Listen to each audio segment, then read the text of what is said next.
Shiva, Shiva, ஆதி Shiva, Arunachal பேரற்புதலிங்க Shiva, ஆதிநாள் Shiva, மாதிரை அஜோதியிடும் ஈசனை mall முன்னமரர் ஏற்றி வழிபட்ட நாள் மாசி சிவராத்திரி அம்மன்று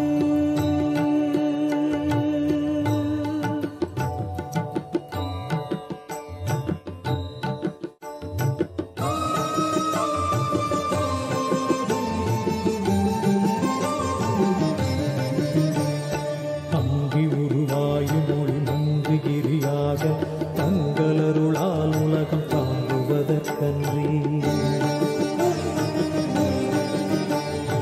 இங்குறைவன் சித்தனென என்றும் எனதுள்ளே பொங்கி ஒளிரும் புகைப்பல் போகமொடு என்றுள்ளே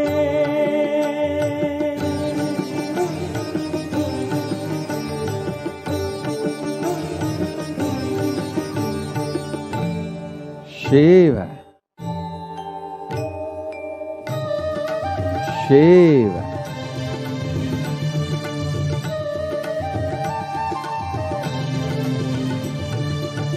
Shiva, உலகும் தகையவியலால் புல்லாவினைகள் குணமாம் புகலீது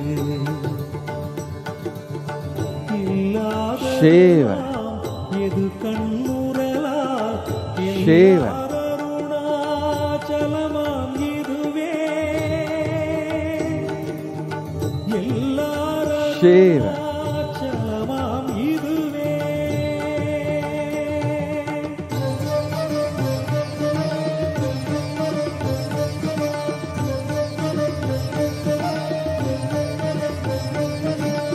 ஒரு தெரியல்லை உற்று கண்ணுற்றால் கருத்தினால் தூர கருதினால் உண்மை வருத்தமுறாது வராத வேதாந்த அறுத்த விஞ்ஞானம் ஆர்க்கும் உண்டாமே அறுத்த விஞ்ஞானம் ஆர்க்கும் உண்டாமே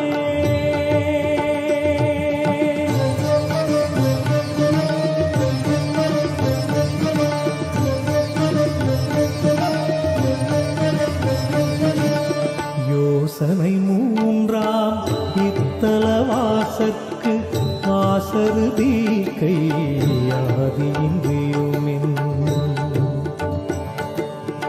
பாசமில் சாயுச்சியம் பயக்குமே ஈசனாம் என்றன் ஆணையினானே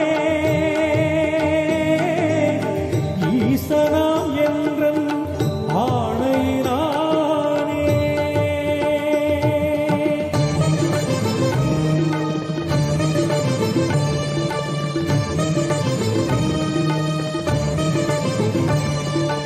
என்றுமே அறவோர் அன்பர்க்கு இருப்பிடம் இத்தலம்தான் ஒன்றுவார் பிறப்பின்னாமுன் உண்மைய பன்னோய் துன்னி ஒன்று ராது மொழியும் தீயோர் முரம் ஒரு கணத்திங்கங்கி குன்று அருணை ஈசன் கோபவெந்தழல் விடாது குன்று அருணை ஈசன் கோபவெந்தழல் விடாது குன்று அருணை ஈசன் கோபவெந்தழல் விடாது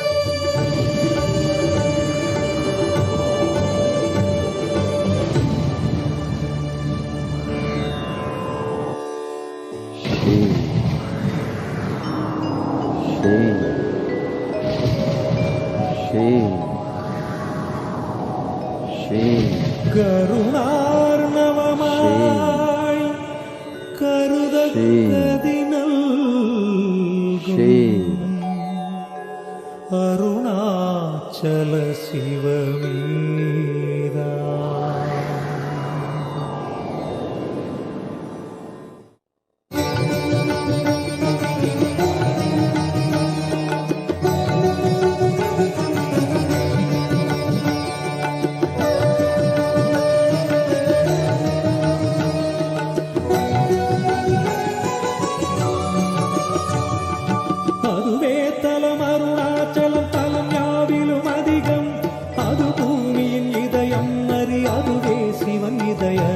பதியாம் ஒரு மருமத்தலம் பதியாம் அவன் அதிலே பதிவானொளி மலையாய் நிதம் அருணாச்சலமெனவே.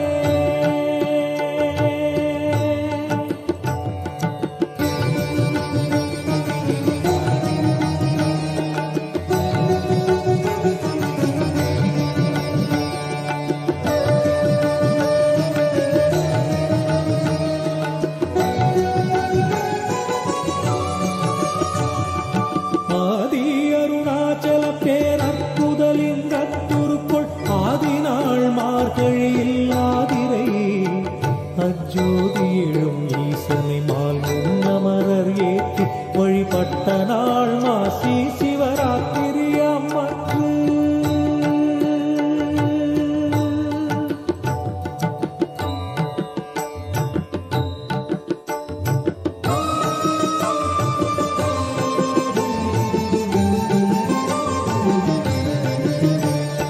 அங்கி உருவாயும் மொழி நங்குகிரியாக தங்களருளால் உலகம் தாங்குவதற்கன்றி இங்குறைவன் சித்தனென என்றும் எனதுள்ளே பொங்கி ஒளிரும் புகைப்பல் போகமுடு என்றுள்ளே.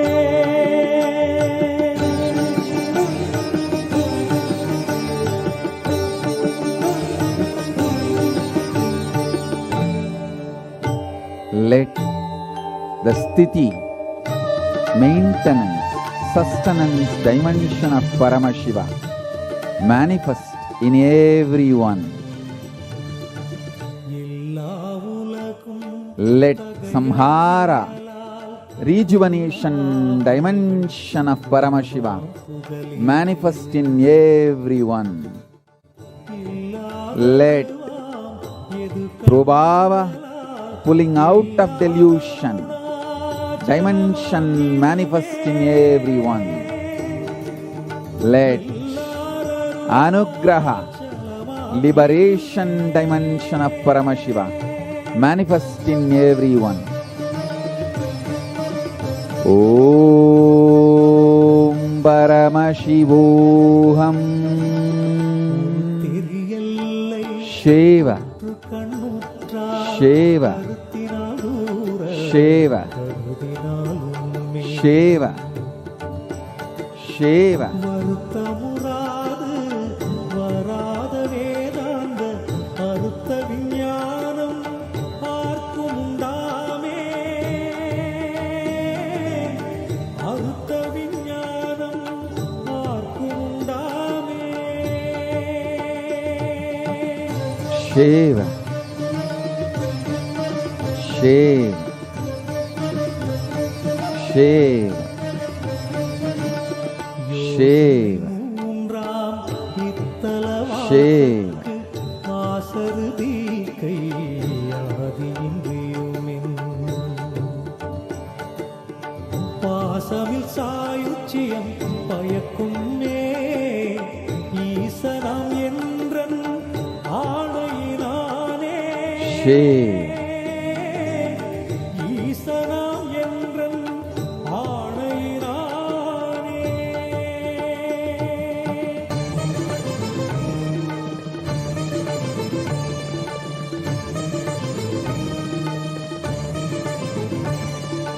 என்றுமே அறவோதன்பர்க்கு இருப்பிடம் இத்தலம்தான் ஒன்றுவார் பிறப்பின்னாமுன் உண்மைய பன்னோய் துன்னி ஒன்று ராது ஒழியும் தீயோர் முரண் ஒரு கணத்திங்கங்கி குன்று அருளை ஈசன் கோபவெந்தழல் விடாது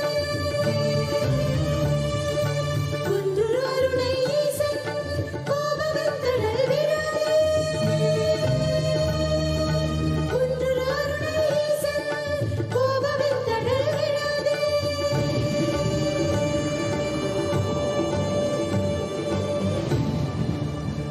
Let the space of Paramashiva, Parameshwara, manifest in everyone. Let the powers of Paramashiva, Parashakti, manifest in everyone. Let the being of Paramashiva, manifest in everyone. Let the super consciousness of Paramashiva manifest in everyone. Let the Kailasa of Paramashiva manifest in everyone.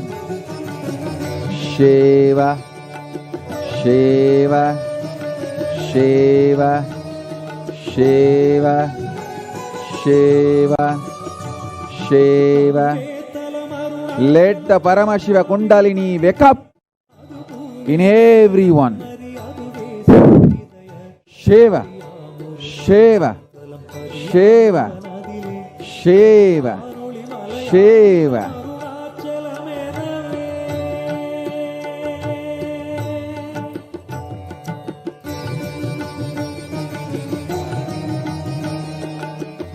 Shiva, Shiva, Shiva, Shiva, Shiva. ஆதி அருணாச்சல பேரற்புதலிங்கத்துருக்குள் ஆதிநாள் மார்கழியில் ஆதிரை அஜோதி எழும் ஈசனை mall முன்னமரர் ஏற்றி வழிபட்ட நாள் மாசி Shivaratri அம்மற்கு.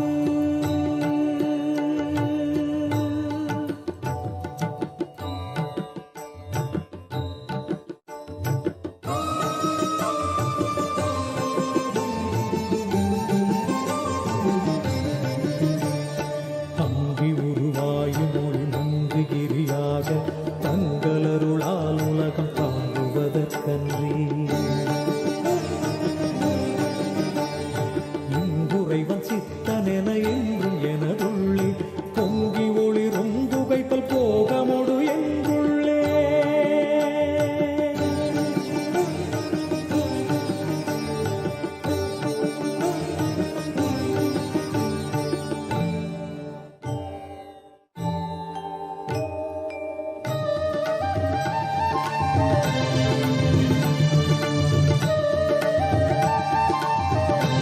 Shiva, Shiva, Shiva, Shiva, Shiva. இல்லாததுவாம் எது கண்ணுறலா எல்லாரருணாச்சலமாம் இதுவே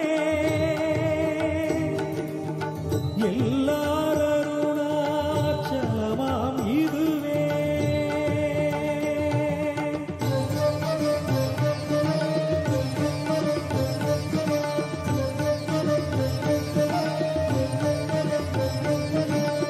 ஒரு தெரியல்லை Shiva, Shiva, Shiva, Shiva, Shiva,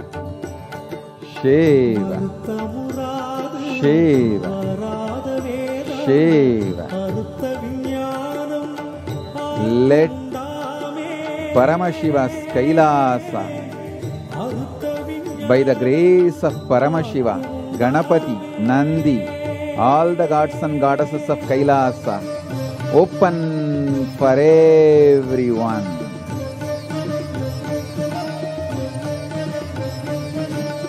யோசனை மூன்றாம் இத்தலவாச Shiva, Shiva, Shiva, Shiva, Shiva, Shiva, Shiva, Shiva, Shiva. ஈசனாம் என்றன் ஆணையினானே.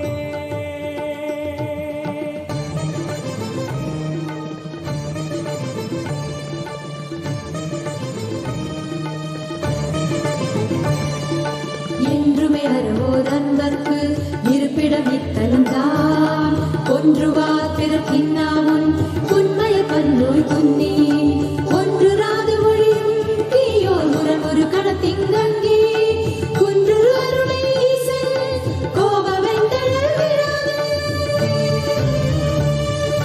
குன்று அருணை ஈசன்